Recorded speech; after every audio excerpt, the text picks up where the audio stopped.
రాజమహేంద్రవరం కల్తీ పాల ఘటనతో రాష్ట్రమంతా ఉలిక్కిపడింది.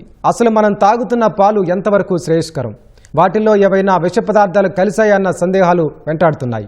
ఎథిలీన్ గ్లైకాల్ అనే రసాయనమే 5గురి ప్రాణాలను హరించిందన్న అనుమానాలు వ్యక్తమవుతున్నాయి.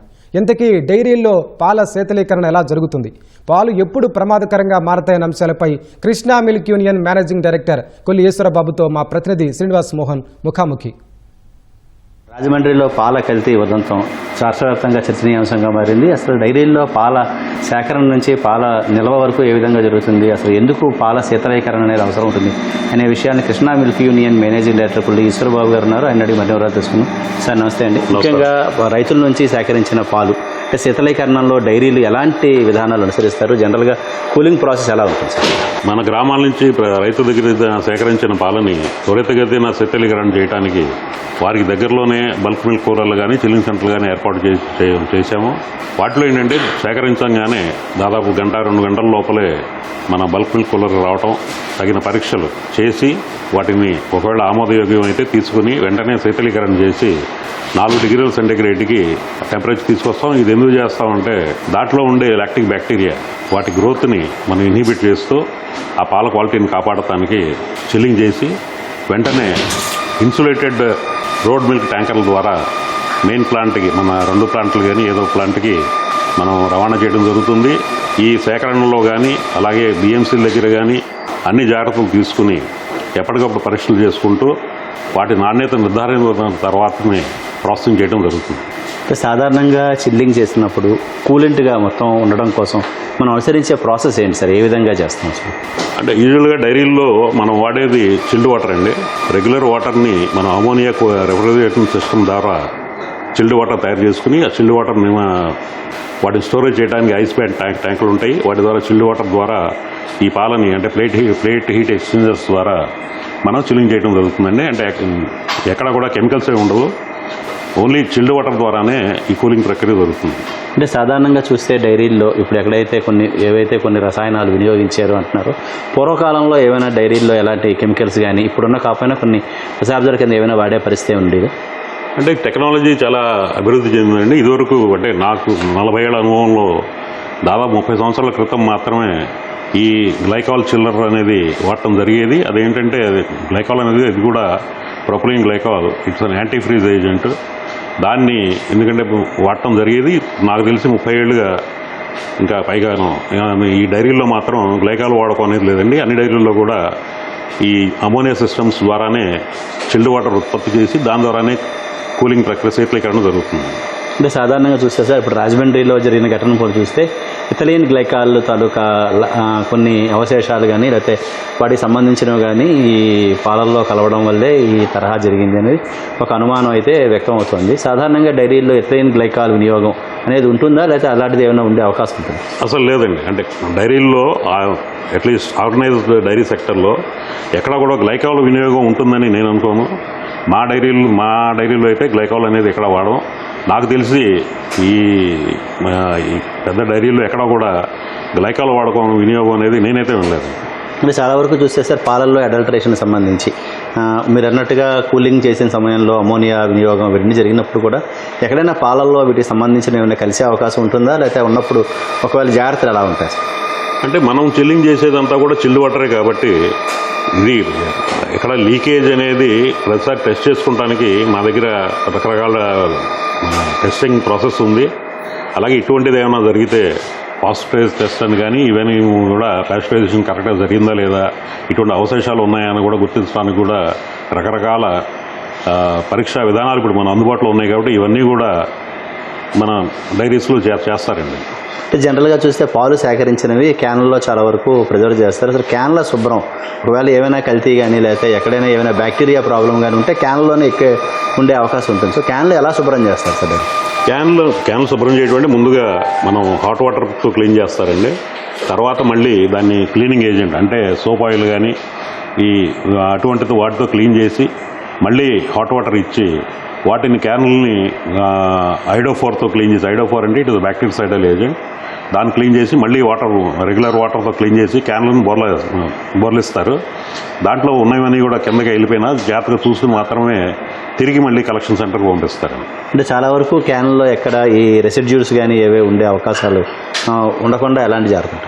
అంటే ప్రమాదకరమైన రసాయనాలు మన వాడకమే చాలా తక్కువ. రసాయనాలు అంటే రసాయనం అనేది చాలా పెద్దవాడు. మనం వాడేది ఓన్లీ డిటర్జెంట్స్ మాత్రమే క్యాన్ క్లీనింగ్కి. ఎందుకంటే ఈ పాలు మన కలెక్షన్ సెంటర్ దగ్గర నుంచి మన చిల్లింగ్ సెంటర్కి వచ్చినప్పుడు కేవలం ఫ్యాట్ మాత్రమే సెపరేట్ అవుతుంది కాబట్టి ఆ ఫ్యాట్ రిమూవల్ కోసం హాట్ వాటర్, డిటర్జెంట్ మాత్రమే వాడతాము.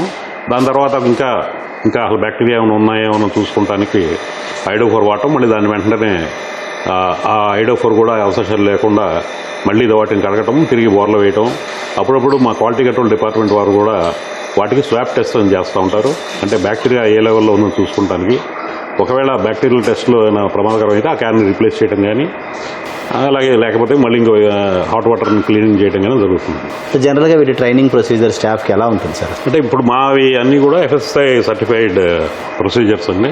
అలాగే ISO ప్రొసీజర్ కూడా ఉంది. వీటికి ఏంటంటే ఎప్పటికప్పుడు అంటే పీరియాడికల్గా వాళ్ళు వచ్చి మన ట్రైనింగ్ ఇవ్వటము, అలాగే పరీక్షలు మా సిబ్బందికి కొన్ని ఎగ్జామ్స్ నిర్వహించడం, దాంట్లో వచ్చిన మార్కులు బట్టి మన గ్రేడ్ ఇవ్వటం కూడా జరుగుతూ ఉంది. నాకు తెలిసి గత 10 ఏళ్ళుగా కూడా ఇంకా పైగానే ఇప్పుడు కూడా A+ గ్రేడ్లోనే ఉంటాం. అంటే 108 మార్కులకి మన పోయినసారి చూస్తే 108 మార్కులు ఫుల్ 100% మార్కులు వచ్చాయి. ప్రతి 3 నెలలకి మన సిబ్బందికి శిక్షణ తరగతులు ఉంటాయి.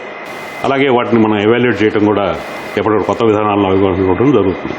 సో మీరు చెప్తున్న దాని ప్రకారం ఇథిలీన్ గ్లైకాల్ అనేది ఏదైతే పెద్ద డైరీలు ఉన్నారో అక్కడ వినియోగించే అవకాశం లేదు అని అవకాశం. కానీ జనరల్గా చూస్తే ఇథిలీన్ గ్లైకాల్ దేంట్లో ఎక్కువ వాడతారు సార్? ఎథిలీన్ గ్లైకాల్ అనేది ఇట్స్ యాంటీ ఫ్రీజ్ ఏజెంట్ అండి. అంటే మన కార్లలో లేకపోతే పెద్ద ట్రక్స్లో ఈ రెఫ్రిజిరేటర్ అదే గడ్డగట్టకుండా వాడటానికి వాడే ఇదేనే ఇథిలీన్ గ్లైకాల్. ఇథిలీన్ గ్లైకాల్ అయితే నేను ఫస్ట్ టైం వింటున్నాను. ప్రొపిలిన్ గ్లైకాల్ అనేది కూడా అది కూడా ఒక యాంటీ ఫ్రీజ్ ఏజెంటే. బట్ ఎథిలీన్ గ్లైకాల్ ఏ మోతాదులో ఉంది, దానివల్ల హ్యూమన్ లైఫ్కి ప్రమాదం ఉన్న సంగతి అంటే ఇట్స్ కెమికల్ ఆబ్వియస్లీ ఉంటుంది. కానీ మా డైరీలో నేనైతే ఎప్పుడు వినలేదు. డైరీలో అంటే ఈ చిన్న లూజ్ మిల్క్ చేసేవాళ్ళు బహుశా దాన్ని కూల్ చేయడానికి అంటే కొద్దిగా చీప్ సోర్స్ ఆఫ్ ఫ్రీజింగ్ కూడా దాన్ని వాడతారేమో. కానీ అది డెఫినెట్గా డైరీలు అయితే వాడడం. డైరీలు ఇప్పుడు మా ఏజెంట్ల దగ్గర కూడా మేము గ్లైకాల్ ఫ్రీజర్లు అయితే ఎక్కువ సప్లై చేయం. ఇవి కూడా పూర్తిగా మన ఫ్రీఆన్తో వాడే ఫ్రీజర్లే. ఏది మైనస్ టెంపరేచర్ అయినా కానీ వాటిని వాడుతూ ఉంటాం. ఈ గ్లైకాల్ ఫ్రీజర్లు వాడటం అనేది ఇదివరకు ఎప్పుడో దాదాపు ఇందాక మీరు చెప్పినట్లు కొన్ని దశాబ్దాల ముందు ఐస్ క్రీమ్ ఫ్రీజర్స్ వాడటం చూశాను నేను. అంటే అది కూడా 2-3 దశాబ్దాల ముందు. ఇప్పుడు కూడా డైరీలో అయితే ఈ వాడకం ఉంటుందని నేనైతే అనుకున్నాను. అంటే పాలు ఎంతవరకు అయితే ప్రాణాలని కాపాడే విధమైనటువంటి ఒక శక్తివంతమైన ఆహారం, పాలల్లో కలుషితం ఉంటే అంతే స్థాయిలో ప్రాణాలు పోతున్నటువంటి ఉదంతాలు కూడా ఉన్నాయి. అసలు పాల విషయంలో కేర్ అనేది డైరీలు ఏ మేరకు ఉంటుంది? డైరీలు అనేవి డెఫినెట్గా ఈ అన్ని జాగ్రత్తలు తీసుకుంటారండి అందరూ కూడా. ఎందుకంటే ఒకటి ఇది ఒక మన ప్రకృతిలో లభించే సంపూర్ణ పోషకాహారాల్లో ఇది ఒకటి. చాలా తక్కువ పోషకాహారాల్లో ఇక్కడ కావాల్సిన న్యూట్రియంట్స్ అన్నీ ఉంటాయి. ఈ న్యూట్రియంట్స్ అనేది కేవలం మనుషులకే కాకుండా బ్యాక్టీరియాకి కూడా ఇదే న్యూట్రిషన్. అందుకని చెప్పి బ్యాక్టీరియా త్వరగా పెరిగే అవకాశం ఉంటుంది. కాబట్టి వాటి బ్యాక్టీరియా నియంత్రణ, అందులోనూ ప్రాసెస్ చేయడం అనేది ఇది చాలా అవసరమైన ప్రక్రియ. జనరల్ పబ్లిక్ కూడా ప్రాసెస్ మిల్క్ని ఎప్పుడైనా కానీ ప్రాసెస్ మిల్క్ వాడటమే శ్రేయస్కరం.